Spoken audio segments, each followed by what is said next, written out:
Astro sign channel வாயிலாக உலகெங்கும் வாழ்ந்து கொண்டிருக்கும் சகோதர சகோதரிகள் அனைவருக்கும் அன்பார்ந்த வணக்கங்கள் மற்றும் வாழ்த்துக்கள். இன்றைய பதிவு தை மாத ராசி பலன்கள். முதலில் தை மாதத்துக்குரிய கிரக நிலைகளை பார்க்கலாம். அதன்படி குரு பகவான் வக்ரம் பெற்று ரிஷபமனையில் அமர்ந்திருக்க, செவ்வாய் பகவான் வக்ரம் பெற்று கடகமனையில் அமர்ந்திருக்கக்கூடிய இந்த தை மாதத்தில் மனோகாரகனான சந்திர பகவான் இந்த தை மாதத்தினுடைய முதல் நாளே கடகமனையில் ஆட்சி பலத்துடன் வீற்றிருக்க, கன்னிமனையில் கேது பகவானும் புதன் பகவான் தனுசு மனையில் வீற்றிருக்க, இந்த தை மாதம் முழுவதும் சூரிய பகவான் மகர மனையில் அமர்ந்திருக்க, சுக்கிர பகவானும் சனி பகவானும் இணைந்து கும்பமனையில் வீற்றிருக்க, மீனமனையில் ராகு பகவான் அமர்ந்திருக்கக்கூடிய இந்த தை மாதத்தில் செவ்வாய் பகவானுடைய பெயர்ச்சியானது நடக்க இருக்கிறது. ஸோ அதன்படி பார்க்கும் பொழுது செவ்வாய் பகவான் மிதுன மனைக்கு செல்கிறார். எப்போ செல்கிறார் அப்படின்னு பார்க்கும் பொழுது தை மாதம் 8ஆம் தேதி, அதாவது 21/1/2025 அன்று செவ்வாய் பகவான் மிதுன மனைக்கு பயிற்சியாகிறார். அதே போல தை மாதம் 11ஆம் தேதி, அதாவது 24/1/2025 அன்று புதன் பகவான் மகர மனைக்கு பயிற்சியாகிறார். அதே போல சுக்கிர பகவானுடைய பயிற்சியும் இந்த தை மாதத்தில் நிகழ இருக்கிறது. அதன்படி பார்க்கும் பொழுது தை மாதம் 15ஆம் தேதி 28/1/2025 அன்று சுக்கிர பகவான் எங்கே போய் அமர்கிறார் அப்படின்னா மீனமனையில் போய் அமர இருக்கிறார். ஸோ இந்த பெயர்ச்சிகளினுடைய அடிப்படையில், கிரகங்களினுடைய அடிப்படையில் என்ன மாதிரியான பலன், சாதகம் என்ன, பாதகம் என்ன, எதை செய்யலாம், எதை செய்யக்கூடாது, என்ன மாதிரியான தெய்வ வழிபாடு உகந்தது என்பதை பற்றித்தான் இந்த பதிவில் நம்ம டீட்டெயிலாக பார்க்க போகிறோம். அதற்கு முன்னால் நம்முடைய சேனலை ஃபர்ஸ்ட் டைம் நீங்கள் பார்ப்பவர்கள் என்றால் மறக்காம சப்ஸ்கிரைப் பண்ணிக்கிங்க. கன்னி ராசி அன்பர்களே, இந்த தை மாதம் எப்படி இருக்குன்னு பார்க்கும் பொழுது உங்கள் ராசிநாதனான புதன் பகவான் 4ஆம் இடத்துல, அதுவும் குருவினுடைய வீட்டில் கேந்திர பலத்துடன் நன்றாக இருக்கிறது. உங்கள் ராசியை குருவின் பார்வை பெற்றிருக்குது. அங்கே கேது உட்கார்ந்துருக்கார். கேது என்ன பண்ணுவார்? ஞானத்தை கொடுப்பார், உள்ளுணர்வு சக்தியை அதிகப்படுத்துவார். அதே சமயம் இந்த மாதம் தை மாதம் 11ஆம் தேதி உங்கள் ராசிநாதன் 5ஆம் இடத்துல பூர்வ புண்ணியஸ்தானம் பஞ்சமஸ்தானத்தில் போய் அமர்ந்து சூரியனோடு இணைந்து, புதனும் சூரியன் இணைந்து புதன் ஆதித்ய யோகத்துடன் இருந்து குருவினுடைய பார்வை பெற்று சிவராஜ யோகத்துடன் இணைக்கக்கூடிய ஒரு அற்புதமான ஒரு மாதம் இந்த கன்னிராசி என்பர்கள். கன்னிராசி நண்பர்களுக்கு இந்த தை மாதம் நினைத்தது நடக்கும். எதிலையும் ஒரு துருதுருன்னு சுறுசுறுப்புடன் இருக்கக்கூடிய தன்மை, எதையும் பார்க்கலாம், எதையும் சாதிக்கலாம் என்கின்ற உத்வேகத்தை கொடுக்கக்கூடிய ஒரு அற்புதமான ஒரு மாதம் இந்த தை மாதம் அப்படின்னு சொல்லுவேன். அப்போ இந்த கன்னிராசி என்பர்கள் நிறைய பேர் பார்த்தீங்கன்னா ஆராய்ச்சி துறையில் இருக்கக்கூடியவர்கள், கணித துறையில் இருக்கின்றவர்கள், கணக்கு வழக்கு ஆடிட் சம்பந்தப்பட்ட, அக்கவுண்ட் சம்பந்தப்பட்ட, அதே சமயத்தில் தகவல் தொடர்பு துறையில் அதிகமாக இருக்கக்கூடியவர் இந்த கன்னிராசி என்பர்கள் சொல்லுவேன். ரிசர்ச்சில் அதிகமாக இருப்பீர்கள். ஏன்னா இந்த கன்னி அன்பர்கள் பார்த்தீங்கன்னா புதனுடைய ஆதிக்கத்தில் பிறந்தவர்களவா, புத்திசாலித்தனமாக இருப்பீர்கள். அப்போ புதனை வைத்து செய்யக்கூடிய தொழில்களில் அதிக பேர் இருப்பீங்க. தன்னுடைய அறிவு, தன்னுடைய புத்தியை வைத்து செயல்படக்கூடிய துறையில் இருக்கக்கூடிய அத்துணை கன்னிராசி என்பவர்களுக்கும் இந்த மாதம் ஒரு பொற்காலம், ஒரு நல்ல மாதம். உங்கள் மனசு நல்லா இருக்கும், உங்கள் எண்ணம் நல்லா இருக்கும், உங்கள் சிந்தனை நன்றாக இருக்கும், உங்கள் செயல்பாடுகள் திருப்திகராக இருக்கும். நல்ல ஸ்ட்ராட்டஜிக் பிளான் போடுவீங்க. இப்படி பேசினா இப்படி நடக்கும், இப்படி செய்தால் இது ஆகும், அப்படிங்கிற அந்த கணக்கு, அந்த புத்திசாலித்தனம் சிறப்பு செய்யக்கூடிய ஒரு அற்புதமான ஒரு மாதம். சரி, தனம் எப்படி இருக்கும் அப்படின்னு நீங்கள் கேட்டிங்கன்னா, 2ஆம் அதிபதி 6ஆம் இடத்துல போய் உட்கார்ந்துருக்கார்.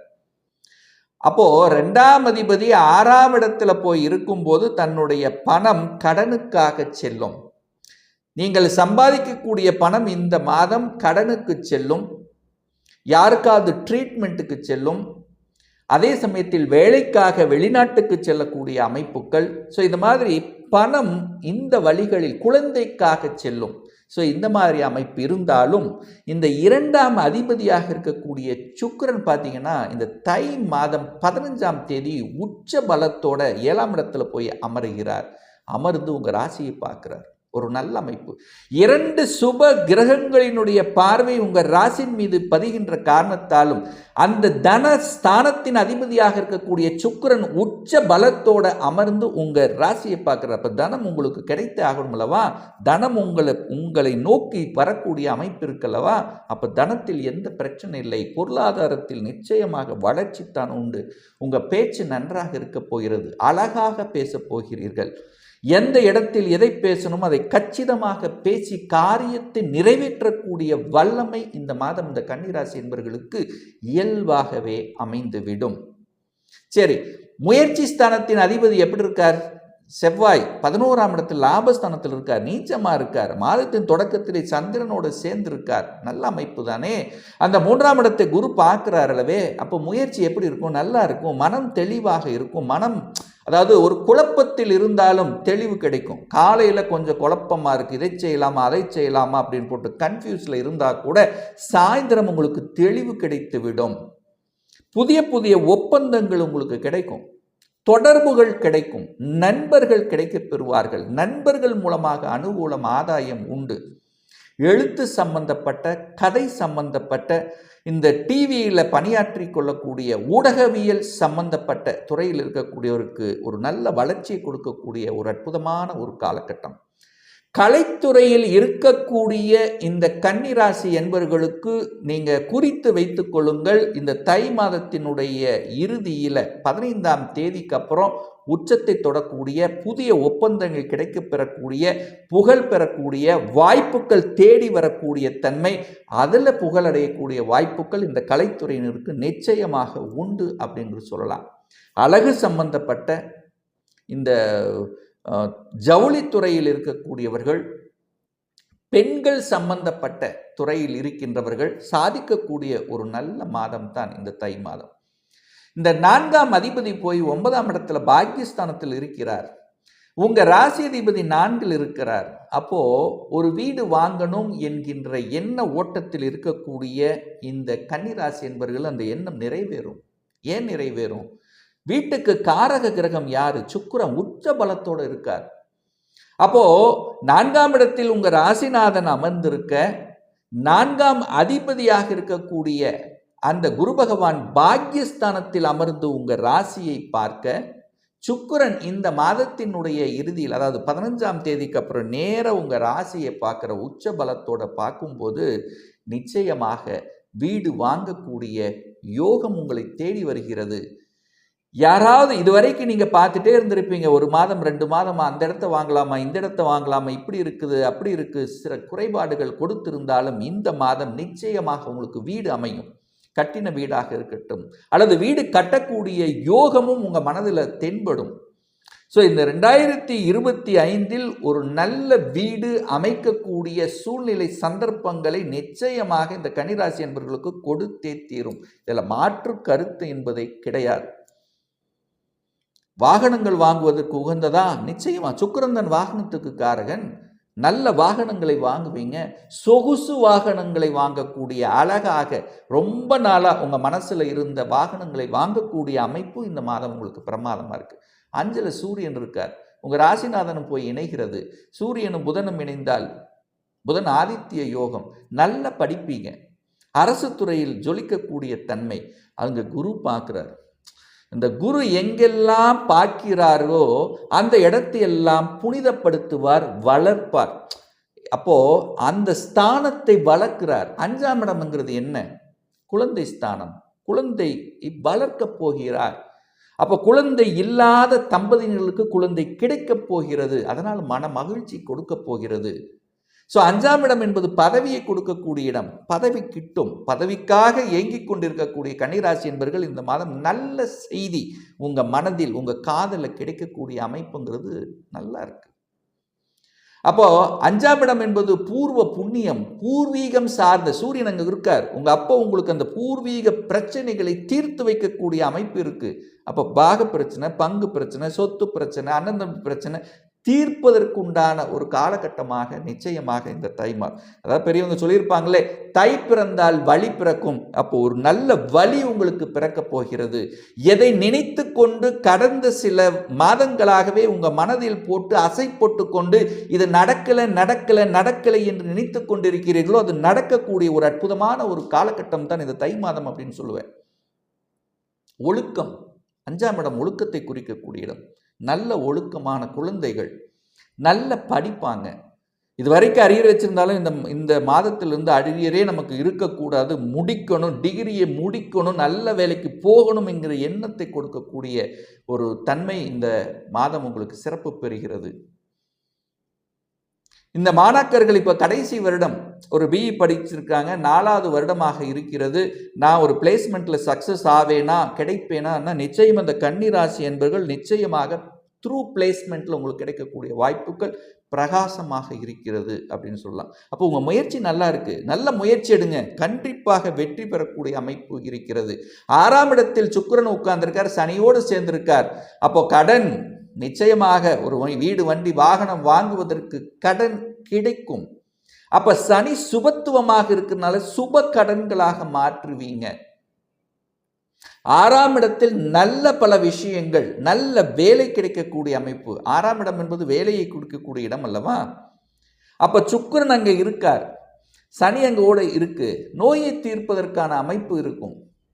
இதுவரைக்கும் நெடு நாட்களாக ஒரு பிரச்சனை உருவாக்கி கொண்டு இருக்கிறது. சுக்கிரன் சனி சேர்ந்திருக்கு. அப்ப என்ன? சுகர் இந்த யாருக்கெல்லாம் சுகர் அப்படி இருக்கிறவங்க அந்த சுகரை கண்ட்ரோல் பண்ணக்கூடிய அந்த தன்மைங்கிறது இருக்கிறது. அப்போ உடற்பயிற்சி செய்வீர்கள். உணவு கட்டுப்பாடு இந்த மாதம் உங்களுக்கு ஆட்டோமேட்டிக்காகவே உங்கள் எண்ண ஓட்டத்தில் உதயமாகும்.